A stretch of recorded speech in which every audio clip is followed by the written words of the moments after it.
Здание администрации со своими башенными часами уже давно стало визитной карточкой города Сухум. Объект расположен на улице Леона, 17. В начале 20 века на углу Колюбакинской, ныне улица Леона, и Георгиевской улиц, ныне проспект Аяйра, земельный участок приобрел табачный промышленник Стефаниди. В 1914 году по проекту архитектора Островидова было построено четырехэтажное здание в популярном тогда стиле модерн. Вскоре Стефаниди продал его директору табачной фирмы «Мир» Гокиелову. В этом здании располагалось множество частных учреждений.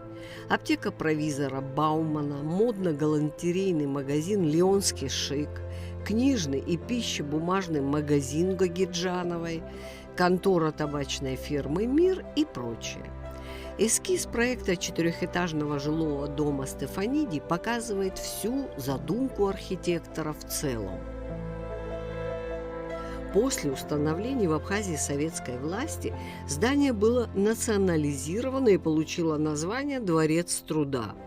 В 1921 году оно было муниципализировано и передано Совпрофу СССР, а в середине 30-х годов – Городскому совету трудящихся. Перед этим зданием неоднократно устраивались различные митинги.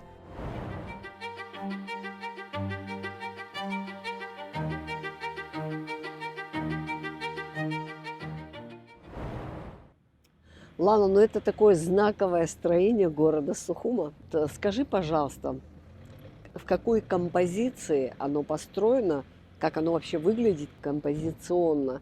Вообще 1914 год, год постройки, это время кульминации этого стиля модерн в Сухуме. Во всем мире уже стиль шел на угасание, а он у нас вот только показал себя во всем виде. Да. Это здание, оно трехэтажное, в плане Г-образное. Одна сторона немножко длиннее, чем другая, если смотреть по фасадам. Но это не сильно заметно вот с нашей точки обзора. Все-таки одна больше другой? Да. Это, наверное, будет видно, если смотреть с угла на это здание. Изначально мы знаем вот как раз по этим старым фотографиям, что оно было построено из кирпича, и этот кирпич не был оштукатурен. И это длилось, наверное, даже больше 30 лет. Оно не было штукатурено, и это придавало какой-то изюминки этому зданию. Сейчас мы видим, что он оштукатурен со временем. Дальше мы можем сказать, что это здание имело высокий первый этаж. Это было сделано специально для размещения там магазинов и каких-то других помещений, в которых нуждались владельцы этого здания. И вот эти как раз витражи первого этажа, они имели очень интересное остекление, витражное остекление, не цветное. Это были геометрические рисунки с ромбиками. И, кстати, один такой витраж удалось восстановить, и он выглядит очень интересно и очень украшает это здание. Хотелось бы, чтобы другие магазины тоже последовали этому примеру и показали нам всю красоту изначальную этого здания.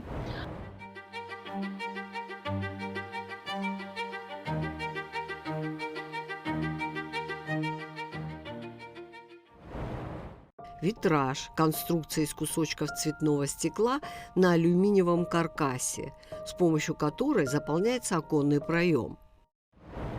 Дальше мы можем сказать, что фасад, вот если мы проследим путь от задумки заказчика до воплощения, мы видим некоторые изменения, если сравнивать вот как раз современное состояние с тем эскизом, о котором вы говорили.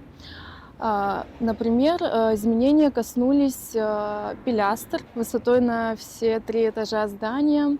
Мы видим, что на них архитектор изначально предполагал разместить маскароны, либо какой-то другой декор, соответствующий тенденциям того времени. Но мы видим, что, скорее всего, заказчик отказался уже, так как это немножко, возможно, не входило в его планы.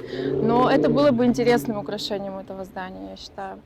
Так вместо копителей были маскароны? Задумывались как раз по тому рисунку маскароны. Очень красивые, прям высотой, наверное, в один этаж. Но, скорее Ого. всего, это было дорого и сложно выполнимо, и отказались со временем. Я так думаю. Надо же. Это Много видно. таких моментов, именно прорисовки либо доработки, от них отказались, из-за чего немножко упростилось Мгм. все. Мгм. Но все равно вот эти балконы, они спасли все. Вот это, Сам вид, сама композиция здания, она, конечно, выигрышная. И то, что это в центре города, и со всех точек обозримо, это тоже да. плюс. А вот еще вот эти балконы, это такая легкость, это такая ажурность. Воздушность. Такому вот вроде массивному зданию, но они подошли как к крыле бабочки. Да, и как раз-таки вот все в духе модерна. И В все лучшем в духе виде. модерна. Также мы видим, что отказались от парапета, который находился выше карниза над зданием. Он был металлический, тоже изящный, красивый, тоже в духе модерна.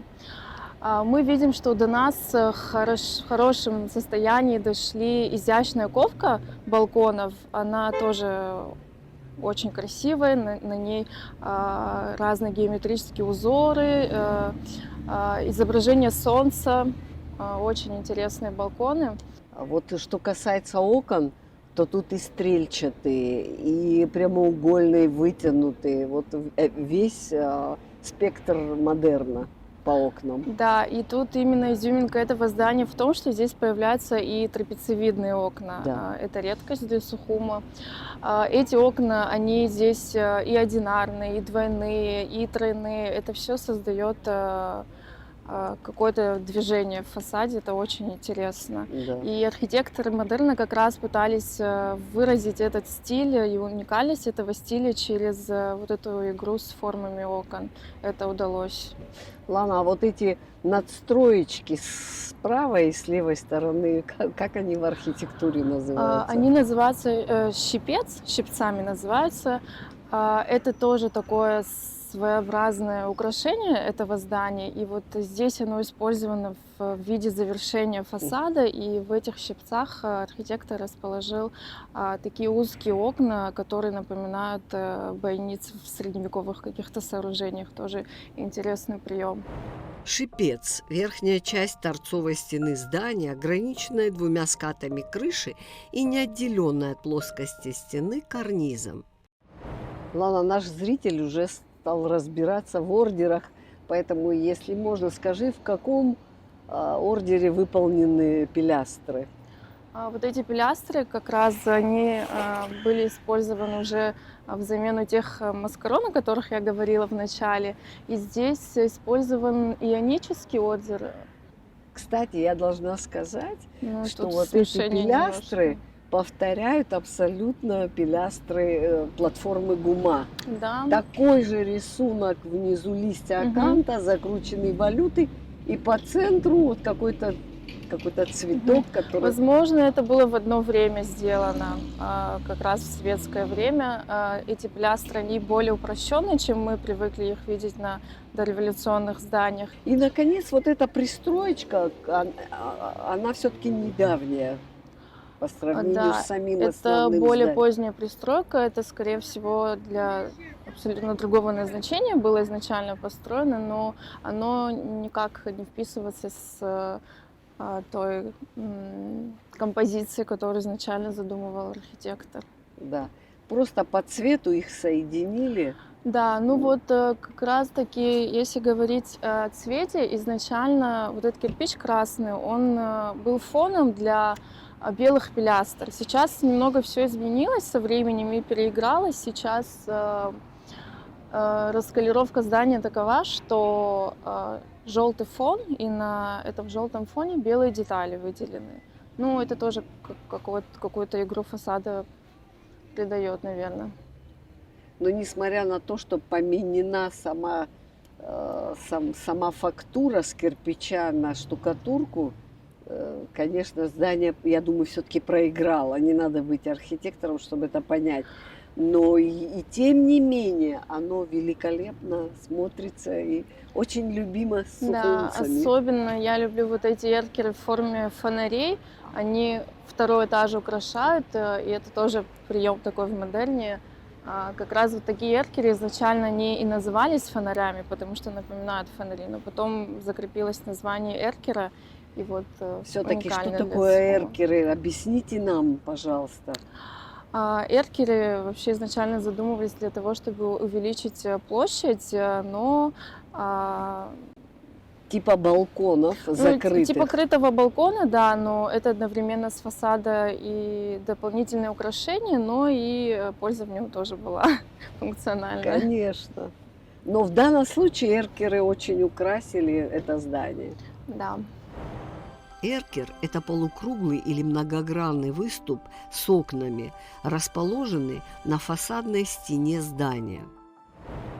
Часы были добавлены в 1951 году, но мне кажется, это единственный исключительный случай, когда добавление не нарушило, а наоборот украсило здание. Вот что ты скажешь, как развило его композицию? Если рассматривать композицию, оно, конечно, изменило изначальную композицию, потому что здесь появился такой центральный объем, хотя изначально архитектор задумывал делать именно на щипцах такой акцент, потому что вот эти щипцы на углах и на сторонах здания, они, их форма геометрическая, она должна была именно соответствовать той эпохе. Сейчас эти часы, они видоизменили, но я никого не призываю от них отказываться, конечно, потому что, наверное, в каждом старом городе есть ратуша с часами, и каждый, проходя, невольно поднимает голову посмотреть на время, но изменения все-таки произошли в этом Все-таки здании. и не в Да. лучшую, по твоему мнению. Ну, я всегда приверженец того, что все должно сохраняться, да, в Все первоначальном должно быть виде. аутентично. Да, как задумывал архитектор, конечно. Но я думаю, наши горожане не откажутся от часов. Ну, нам вот, жителям Сухума, я в их числе, которые считают, что все же вписались часы. Но у архитектора, Да. конечно, Ну, мы своё привыкли, они мнение. несут в себе определенную пользу, эти часы, так что нет смысла от них отказываться, я думаю, все-таки.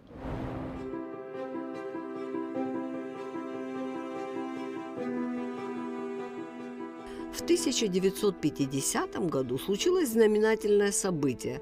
Сухум был признан самым чистым городом всего Советского Союза. В честь этого события Моссовет подарил Сухуму башенные часы, которые и были установлены на Дворце труда.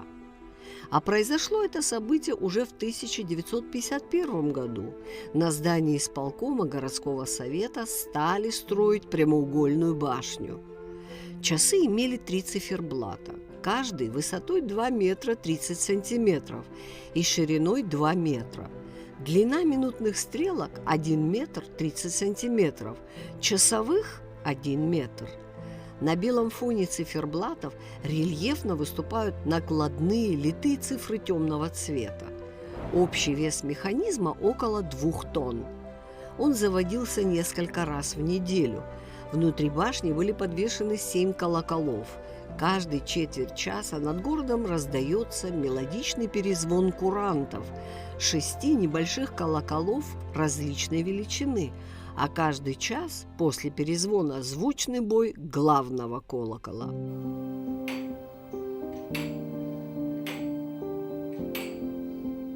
Каждый раз разный перезвон. 15 минут они бьют чуть-чуть.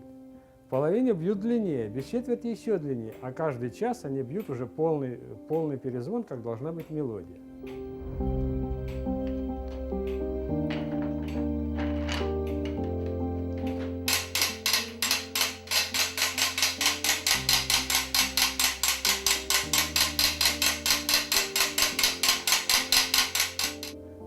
Вот этим вот рычагом включается механизм ударного боя.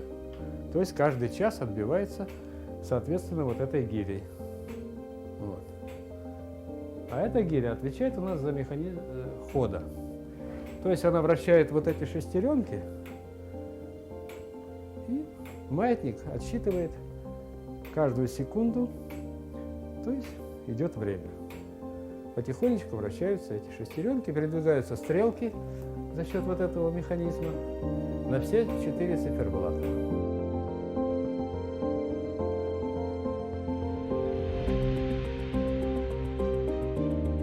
Башня с городскими часами, увенчанная 4-метровым шпилем, хорошо видна со всех уголков Сухума. В ночное время циферблаты озарены неоновым светом. Часы изготовлены в учебно-производственных мастерских Московского механического института. Для установки городских часов прибыла бригада монтажников во главе с известным московским часовым мастером Владимиром Михайловичем Пушкаревым.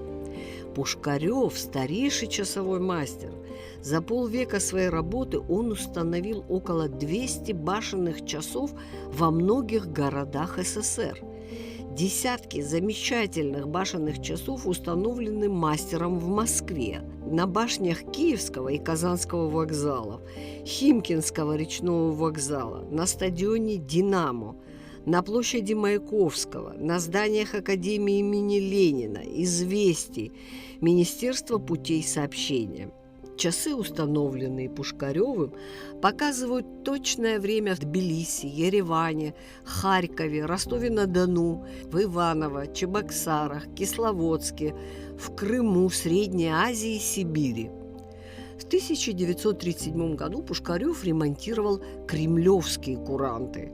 В 1951 году он установил гигантские часы на высотном здании Московского государственного университета, возведенного на Ленинских горах. Это были самые большие часы в стране. Диаметр их был равен 9 метрам. Длина часовой стрелки около 4, а минутной более 5 метров. Для уникальных башенных часов МГУ была разработана сложная система освещения, благодаря которой циферблат, стрелки и цифры были видны на большом расстоянии в любое время суток.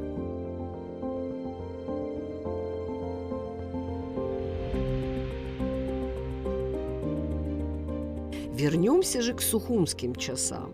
Итак, сухумские башенные часы возводили мастер Пушкарев, механики учебно-производственных мастерских Московского механического института Орлов и Щавелев. Пушкарев дал интервью, напечатанное в газете «Советская Абхазия» в 1951 году. «Мы с радостью приняли предложение установить башенные часы в замечательном городе-курорте Сухуми. Мы сделаем все для того, чтобы эти часы действовали безотказно долгие-долгие годы». Смотрителями часов все советское время был сухумский часовщик Иван Сангулия. Долгие годы он следил за часами, ремонтировал вышедшие из строя детали. Затем он передал дело всей своей жизни ученику Леониду Нинемяги. Но летом 2017 года в результате шквалистого ветра сухумские часы остановились. После их осмотра специалисты выяснили, что сама башня, в которой часы располагаются, находится в таком состоянии, что ремонту не подлежит.